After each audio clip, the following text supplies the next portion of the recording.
అది ఒక అందమైన వేసవికాలం. సూర్యుడు తన లేత కిరణాలతో ప్రకృతిని ప్రకాశింపజేస్తున్నాడు. చెట్లన్నీ పచ్చగా, పూలన్నీ పరిమళిస్తూ ఉన్నాయి. ఆ వాతావరణాన్ని చూసి ఒక మిడత పరవశించిపోయింది. ఒక గోధుమగడ్డిమీద కూర్చుని హాయిగా పాటలు పాడుకుంటూ ఎండన ఆస్వాదిస్తూ కాలక్షేపం చేస్తోంది. అదే సమయంలో అక్కడే కొన్ని చీమలు గుంపులుగా వెళ్తున్నాయి. అవి ఎంతో కష్టపడుతూ తమకంటే బరువైన గోధుమ గింజలను, మొక్కజొన్న గింజలను మోసుకుంటూ తమ గూటికి తీసుకెళ్తున్నాయి. ఇది చూసిన మిడతకు నవ్వొచ్చింది. అయ్యో పాపం, ఈ చీమలకు జీవితాన్ని ఎలా ఆస్వాదించాలో అస్సలు తెలియదు.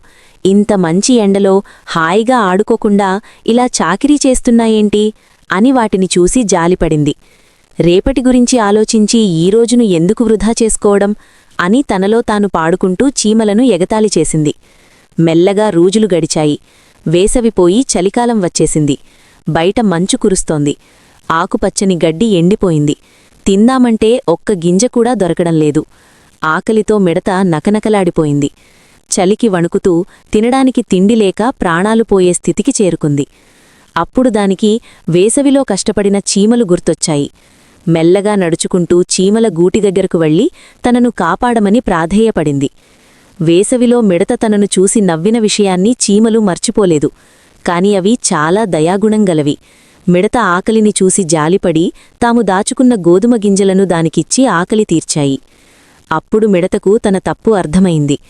ఈరోజు కష్టపడితేనే రేపు సుఖపడతాం అని నిజాన్ని తెలుసుకుని చీమలకు కృతజ్ఞతలు చెప్పుకుంది. మిత్రులారా, ఈ చిన్న కథ మనకు నేర్పే పెద్ద పాఠమేమిటంటే, సమయం ఉన్నప్పుడే మనం రేపటి గురించి ఆలోచించాలి. ఈరోజు మనకున్న సదుపాయాలను చూసి గర్వపడకుండా కష్టపడి పనిచేసే గుణాన్ని అలవరుచుకుంటేనే భవిష్యత్తు బాగుంటుంది.